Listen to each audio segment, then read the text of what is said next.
Inside Foot, ce nouvel épisode d'Inside Foot avec Juan José Dorado, Farid Rouas, Achille et Yacine Bouali. Messieurs, on a parlé un petit peu de savoir, enfin on s'est posé la question de savoir si le PSG était favori au regard du match aller, gagné 3-0 par les Parisiens, mais on y a répondu que non, pas forcément, parce que le Real était actuellement dans une très bonne dynamique. Où en sont les merengues actuellement? Ils sont déjà premiers du championnat avec le Barça. Depuis 6 matchs sans défaite.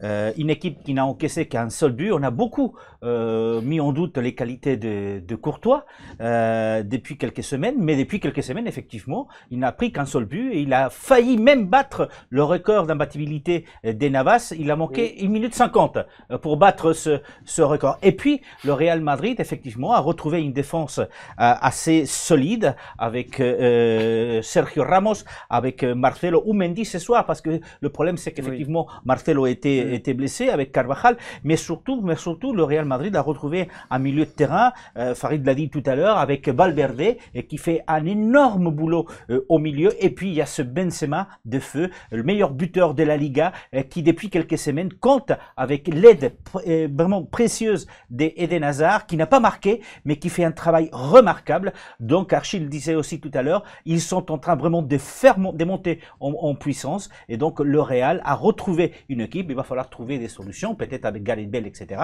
Mais pour l'instant, c'est une très belle équipe qui va se présenter face au PSG. Achille, justement, tu as parlé rapidement d'Eden Hazard qui a fait donné une interview au journal L'Équipe, une interview qui semblait transpirer une certaine sérénité dans sa marche à suivre pour atteindre son meilleur niveau. On n'a pas encore vu le meilleur Hazard, on va bientôt le voir, peut-être ce soir? Moi, je pense pas encore ce soir. Il est dans une phase un peu comme le Real.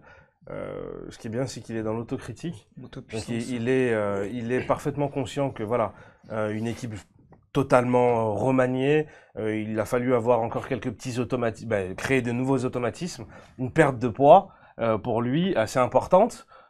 Il prend la dimension d'un football espagnol qui est beaucoup plus technique, qui est beaucoup plus, moins athlétique, mais tout autant physique en termes d'endurance et autres.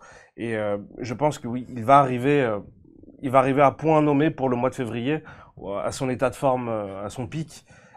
Après, cependant, le problème qu'il y a au Real Madrid, c'est que on a cet adage de fraîcheur avec le petit Valverde qui, c'est pas cette saison, c'est déjà depuis l'année dernière. Déjà, comment? C'est cette année qu'il explose vraiment. Il explose cette année. C'est ça, donc à l'image de l'Uruguay, donc ces Uruguayens très combatifs et très techniques, qui apportent une touche, une sorte de fraîcheur. La question qui se pose, c'est comment vont jouer Modric et Toni Kroos, qui eux sont on sait pas trop s'ils sont sur une pente descendante ou alors voilà. Pour moi le match se jouera là, quoi.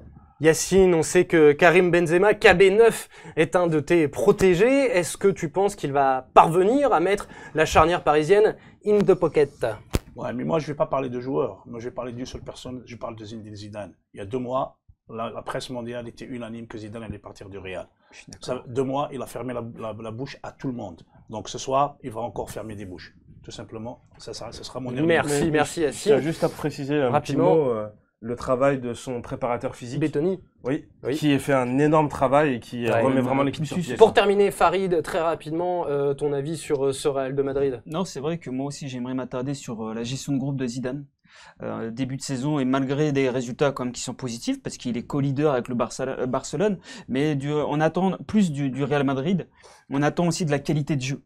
Et c'est vrai qu'on pouvait en début de saison se demander ce qu'allait produire ce Real Madrid. Et finalement, Zidane a été très très malin, n'a pas beaucoup parlé dans la presse et a apporté sa touche. Il parle pas beaucoup. Exactement, a laissé son groupe travailler et on peut le remarquer aujourd'hui. Et je pense que ce soir, ça va être un beau défi, aussi bien pour le Real Madrid contre le Paris Saint-Germain, mais également c'est un duel entre Zidane et Tourelle. Très bien, merci Farid, merci messieurs. Eh bien oui, le Real de Madrid, comme beaucoup de grosses équipes généralement qui finissent champions continentaux, sont souvent des diesels, mettent du temps à démarrer une fois qu'ils sont lancés, c'est des vrais bolides. Alors attention, messieurs du Paris Saint-Germain, à ne pas se faire rouler dessus par le Real de Madrid. On passe au prochain sujet et on va retourner à Paris pour parler de quelqu'un qui sera peut-être pas, probablement pas sur la feuille de match, qui ne rentrera peut-être pas, notre ami Kylian Mbappé.